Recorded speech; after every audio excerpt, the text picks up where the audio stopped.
Hello दोस्तों, मैं OP Verma है कंप्लीट एजुकेशन में आपका स्वागत करता हूं। दोस्तों, इस वीडियो में हम लाए हैं तत्पुरुष समास।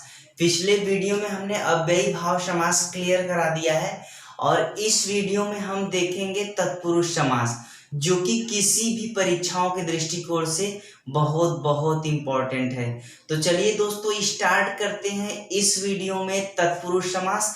और हाँ दोस्तों, वीडियो स्टार्ट करने से पहले आप लोग चैनल को सब्सक्राइब कर दीजिएगा और बेल आइकन का घंटी दबा दीजिएगा, ताकि हम जो भी अपना वीडियो अपलोड करें वो आप लोगों के पास पहुंच जाए। तो चलिए दोस्तों, स्टार्ट करते हैं इस वीडियो में तत्पुरुष समास। आइए दोस्तों, समझते हैं तत्पुरुष समास। देखिए, तत्पुरुष समास किसे कहते हैं पहले वो जान लेते हैं। जिस समास का उत्तर पद प्रधान हो तथा दोनों पदों के बीच में कारक चिन्ह का लोप होता है उसे हम तत्पुरुष समास कहते हैं। बात समझ में आ गया? जिस समास का उत्तर पद प्रधान हो तथा दोनों पदों के बीच में कारक चिन्हों का लोप होता है उसे हम तत्पुरुष समास कहते हैं। देखिए, तत्पुरुष समास के भेद, तत्पुरुष समास के कितने भेद हैं? देखिए, विभक्तियों के नामों के अनुसार तत्पुरुष समास के 6 भेद हैं, ध्यान रखिएगा। अब देखिए वो कौन कौन से हैं, ध्यान से समझिए। कर्म तत्पुरुष समास, करण तत्पुरुष समास, संप्रदान तत्पुरुष समास, अपादान तत्पुरुष समास, संबंध तत्पुरुष समास और अधिकरण तत्पुरुष समास। देखिए, कारकों की संख्या कितनी होती है? 8 होती है। तो पहला और 8वां छोड़कर बाकी सब क्या है? तत्पुरुष समास के अंतर्गत आ जाएंगे। यानी द्वितीया से लेके सप्तमी तक जो होता है वही तत्पुरुष समास होता है। जैसे देखिए, ध्यान से समझिएगा।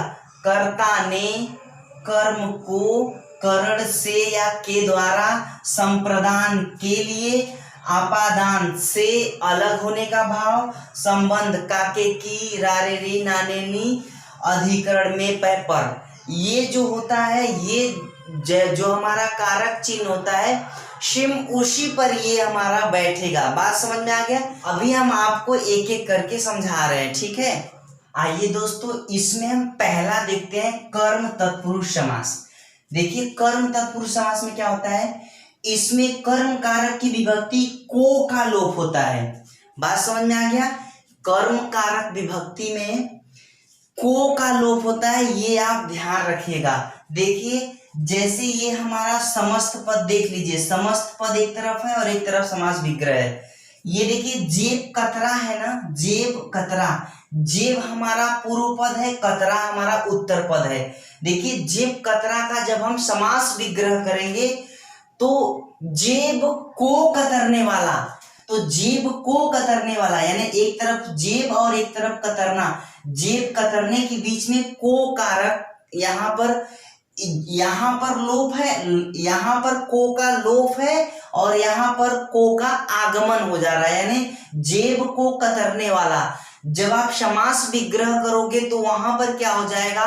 को का आगमन हो जाएगा। लेकिन जब जेब कतरा बोलोगे तो वहां पर को का लोप हो जाएगा। बात समझ में आ गया? तो इसी तरीके से देखो, रथ चालक, रथ को चलाने वाला।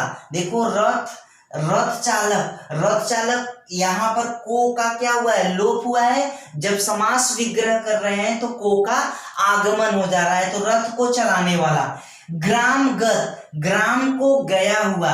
चिड़ी मार, चिड़ियों को मारने वाला। यश प्राप्त, यश को प्राप्त करने वाला। गगन चुंबी, गगन को चूमने वाला। इस तरीके से आपको ध्यान रखना है।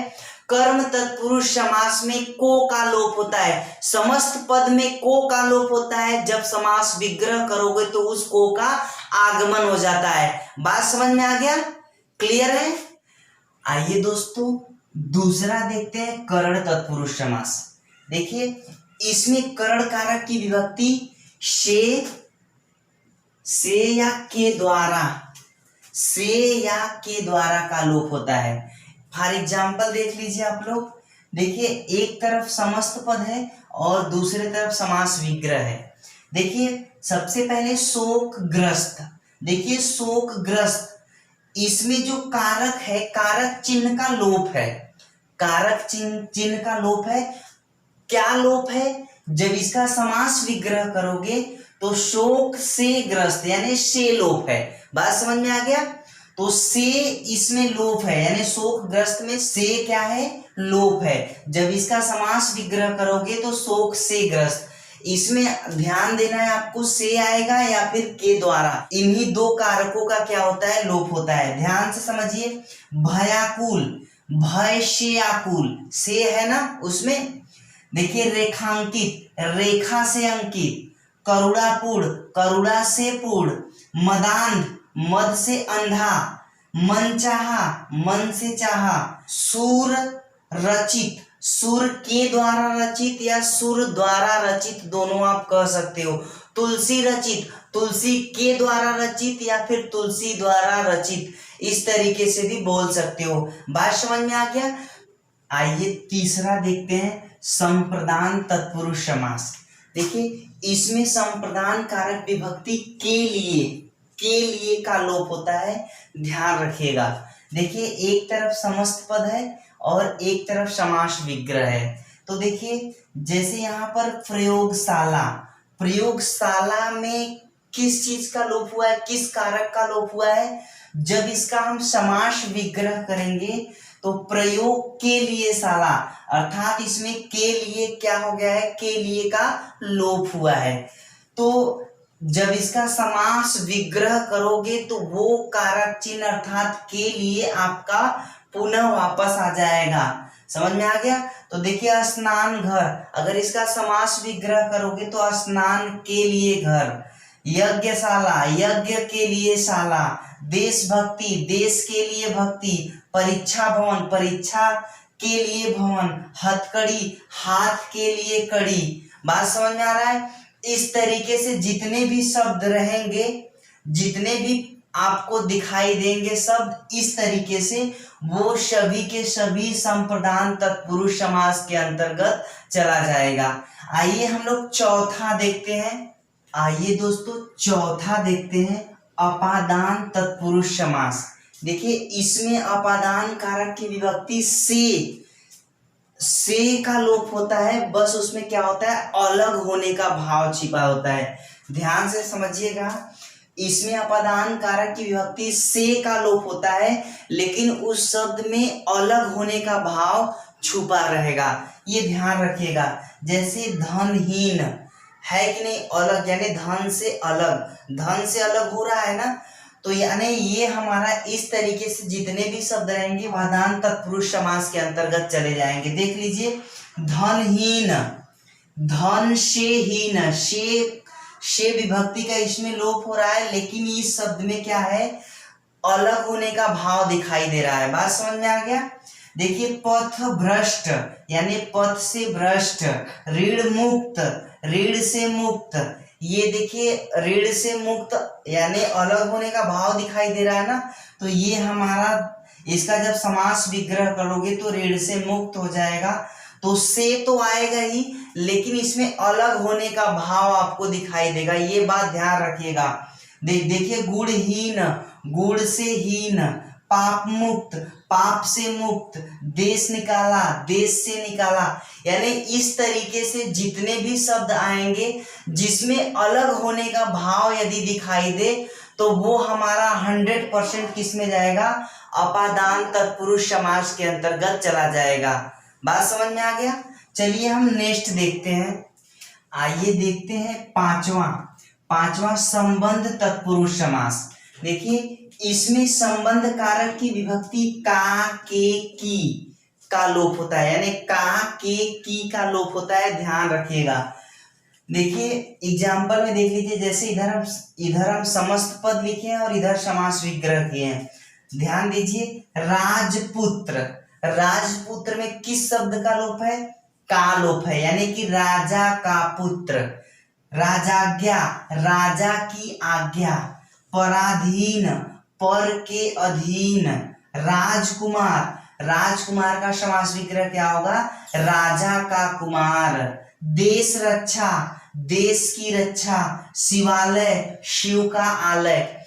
मतलब यहाँ पर एक बात आप ध्यान दीजिएगा, जैसा नाम है संबंध तत्पुरुष समास, ठीक उसी प्रकार से इसको समझना है कि हर एक का दूसरे से क्या है, संबंध है। देखिए राजपुत्र, राजा और पुत्र का क्या है, संबंध है। राजाज्ञा, राजा और उसकी आज्ञा का क्या है, एक दूसरे में संबंध है। पराधीन, पर के अधीन, मतलब एक दोनों की क्या है, संबंध स्थापित हो रहा है। राजकुमार, राजा का कुमार, एक तरीके से क्या हो रहा है, संबंध स्थापित कर रहा है। देश रक्षा यानी देश की रक्षा, यानी दोनों का क्या है, आपस में संबंध है। शिवालय, शिव और आलय, शिव और उनका आलय यानी रहने का स्थान, दोनों में क्या है, संबंध स्थापित हो रहा है। तो इस तरीके से संबंध तत्पुरुष समास के अंतर्गत जितने भी शब्द आएंगे निश्चित तौर पर उनमें क्या होगा, संबंध जरूर रहेगा। इस बात को ध्यान रखिएगा आप लोग।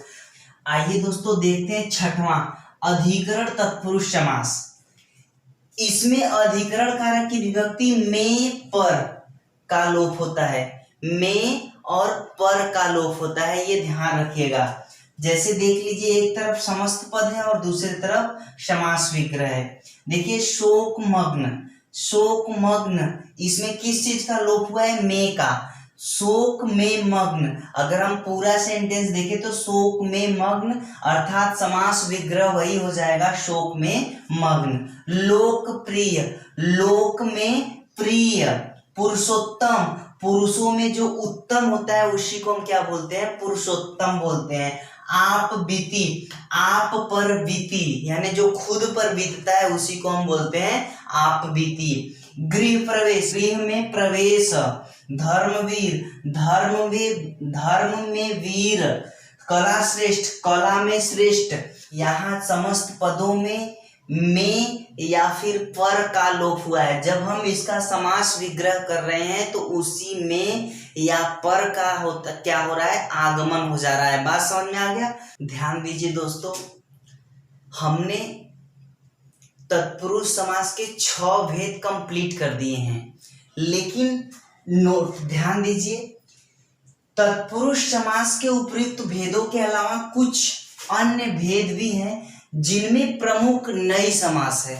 तो हम लोग नई समास के बारे में आज चर्चा करेंगे।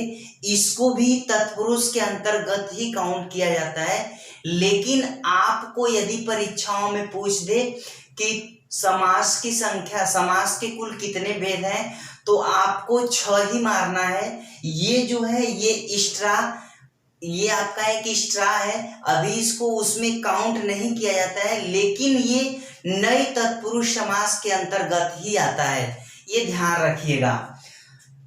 देखिए इसमें नए समास में क्या है, जिस समास के पूर्व पद में निषेध सूचक या फिर नकारात्मक शब्द अ, अन, न, गैर और ना आदि लगे हो, नई समास कहलाता है। बात समझ में आ गया। देख लीजिए यहाँ पर क्या है, देखिए अधर्म, अ क्या है, अ जो है वो निषेध सूचक शब्द है, ठीक है। तो अ जो है, अ के साथ धर्म लगाए तो इसको पढ़ेंगे अधर्म, लेकिन जब इसका हम समास विग्रह करेंगे तो न धर्म। बात समझ में आ गया। अयोग्य, न योग्य। अनहोनी, न होनी। अनाचार, न आचार। अनावश्यक, न आवश्यक। अनिष्ट, न इष्ट। नपुंसक, न पुंसक। गैर वाजिब, ना वाजिब। नापसंद, नापसंद। नामर्द, नामर्द। नालायक, नालायक। इस तरीके से समझना है आपको, यानी कि इस तरीके से जितने भी शब्द हैं जो निषेध सूचक को दर्शा रहे हैं, समझ रहे हो, वो हमारे नई समास के अंतर्गत आएंगे। बात समझ में आ गया। तो दोस्तों मैं आशा करता हूं कि ये वीडियो आप लोगों को जरूर पसंद आया होगा। तो दोस्तों यदि आप लोगों को वीडियो पसंद आया तो प्लीज वीडियो को लाइक कर दीजिएगा और शेयर कर दीजिएगा। ऐसे ही मैथमेटिक्स, रीजनिंग और हिंदी का बेहतरीन क्लास देखने के लिए आप लोग मेरे चैनल को सब्सक्राइब कर दीजिएगा। धन्यवाद दोस्तों।